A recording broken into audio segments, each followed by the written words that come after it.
அனைவருக்கும் வணக்கம். தென்னாடுடைய சிவனை போற்றி, எந்நாட்டவர்க்கும் இறைவா போற்றி. திருச்சிற்றம்பலம்.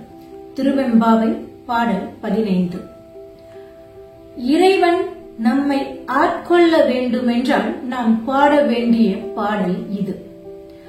ஓரொரு கால் எம்பெருமான் என்றென்றே நம்பெருமான் சீரொரு கால் வாயோவாள் சித்தம் களிக்கூற நீரொரு கால் ஓவா நெடுந்தாரை கண்பணிப்ப பாரொரு கால் வந்தனையால் விண்ணோரை தான் பணியாள் பேர் அறையற்கு இங்கனே பித்தொருவர் ஆமாறும் ஆரொருவர் இவ்வண்ணம் ஆட்கொள்ளும் வித்தகர்த்தால் வார் உருவ பூன்முலையில் வாயார நாம் பாடி ஏர் உருவ பூம்புணல் பாய்ந்து ஆடேலோர் எம்பாவாய்.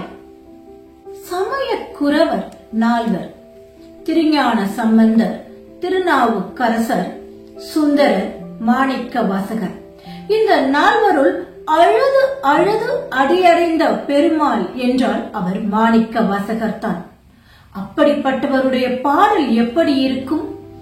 ஓரொரு கால் எம்பெருமான் என்றென்றே நம் பெருமான் சீரொரு கால் வாயோவால் சித்தம் களிக்கூற. தோழிமார்கள் அனைவருள் ஒரு தோழி இருக்கின்றார். எப்பொழுது பார்த்தாலும் சிவனே சிவனே சிவனே என்று சிவபெருமானினுடைய திருநாமத்தை சொல்லிக் கொண்டே இருப்பாளாம். அதைத்தான் ஓரொரு கால் எம்பெருமான் என்றென்றே நம் பெருமான். அந்த சிவபெருமான் எப்படிப்பட்டவன் தெரியுமா? அவன் நமக்கானவன், நமக்கு மட்டுமே அருள் பாலிக்க கூடியவன், அன்பிற்கு மட்டுமே கட்டுப்பட்டவன். அவன் கைலாயத்தில் இருக்கின்றானா என்றால் இல்லை இல்லை, எம்முடைய மனத்தில் லயித்திருக்கின்றான் என்பாளாம் அந்த தோழி. அந்த அளவிற்கு சிவபெருமானின் மீது பற்று கொண்டவள். அவள் வேறு என்ன செய்வாள் தெரியுமா? சீரொரு கால் வாயோவால் சித்தம் களிக்கூற. தம்முடைய வாயினால் மட்டும் சிவனுடைய திருநாமங்களை சொல்லிக் கொண்டிருக்க மாட்டாள். சித்தத்திலும் சிவனை மட்டுமே வைத்திருக்க கூடியவள். அதன் மூலமாக சித்தத்தை மகிழ்வாக வைத்திருக்க கூடியவள். நம்முடைய சித்தம் தெளிவாக இருந்தது என்றால், சித்தம் மகிழ்வாக இருந்தது என்றால், நாம் செய்யக்கூடிய செயல்கள் அனைத்தும் செவ்வனே அமையும். அதை உணர்ந்து கொண்டுதான் அந்த தோழி சித்தத்தை சிவன்பாலே வைத்திருக்கின்றாள்.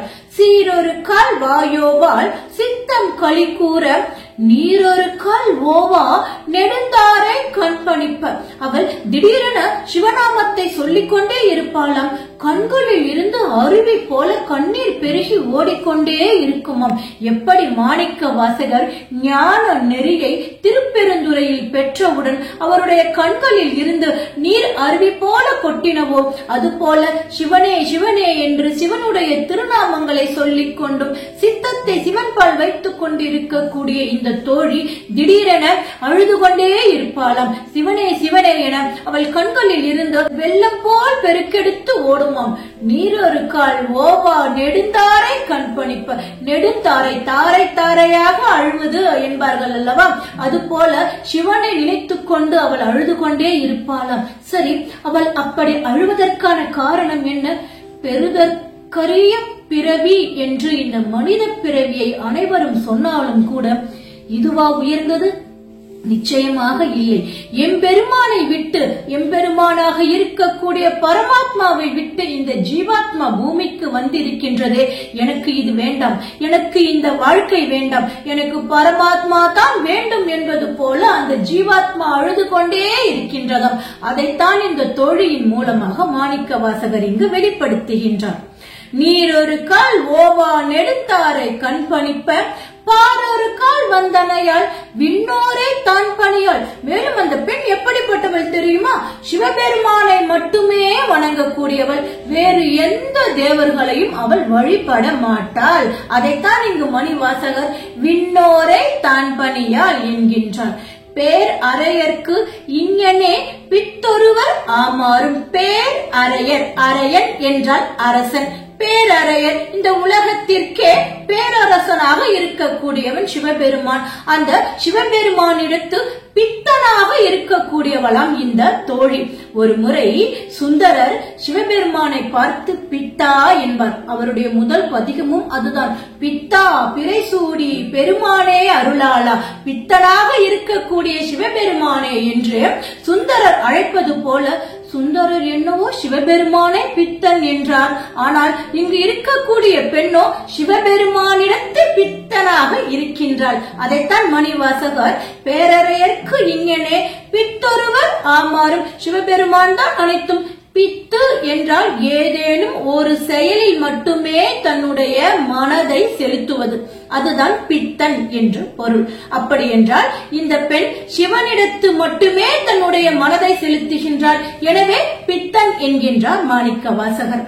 பேரறையர்க்கு இங்கனே பித்தொருவர் ஆமாறும் ஆரொருவர் இவ்வண்ணம் ஆட்கொள்ளும் வித்தகர்த்தால், சிவபெருமானிடத்து இவள் பித்தாக இருப்பதன் காரணமாக சிவபெருமானே ஓடோடி வந்து இவளை ஆட்கொள்ள தயாராக இருக்கின்றார்.